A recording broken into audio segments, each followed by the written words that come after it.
দেখতে দেখতে কেটে গেল একটা বছর। মেসিদের দেখে কতটা কি শিখলাম আমরা, কতটা এগোলাম। ফিফা র্যাঙ্কিং বলছে এগোইনি, বরং পিছিয়েছে 162 থেকে এক বছরে 168। র্যাঙ্কিং এর দিক থেকে নজর সরিয়ে যদি পরিকাঠামোর দিকে তাকাই, সেখানেও শুধুই শূন্যতা। কোথায় উন্নত পরিকাঠামো? এখনো মানধাতা আমলেই আমরা। টিম আর্জেন্টিনার অনুশীলনে কত ইকুইপমেন্ট, অনেক সাপোর্টিং স্টাফ, কিন্তু তাদের প্রত্যেকের আলাদা কাজ। অফ মনে আছে একটি স্প্রে যা মেসিরা ব্যবহার করতেন, যাতে মাঠের নানান কীটপতঙ্গ কোনোভাবে তাদের ক্ষতি করতে না পারে। ওরা এতটাই এগিয়ে, আমরা কিছুই শিখতে পারলাম না।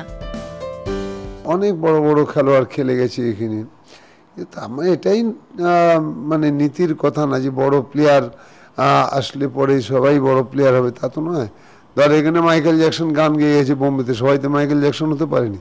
কিন্তু এরা আসে বেসিক্যালি এন্টারটেইনের জন্য, আনন্দ দিতে আসে। পৃথিবীর সর্ব জায়গায় ওরা খেলতেও যায় এক কারণে, সেই উদ্দেশ্যেই এখানে এসছে। ও এসে উন্নতি করবে তা নয়, ফুটবলের ভাবাবেগটাকে আর বাড়াবার জন্য এসছিল।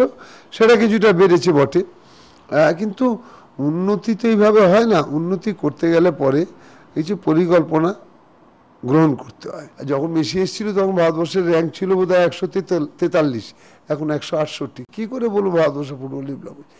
আজকে কলকাতার ফুটবলে কোথায় বাঙালি খেলোয়াড়? আমি এত অবসর কদিন আর নবী, কদিন সুব্রত বল, তারপর আর কোথায়?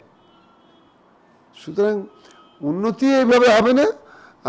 এন্টারটেনিং হয়তো ফুটবলের ভাবাবেগটা বাড়িয়ে গেছে, কিন্তু সেটাকে কর্মকর্তা প্রাক্তন খেলোয়াড়রা সঠিকভাবে কাজে লাগাতে পারছে না।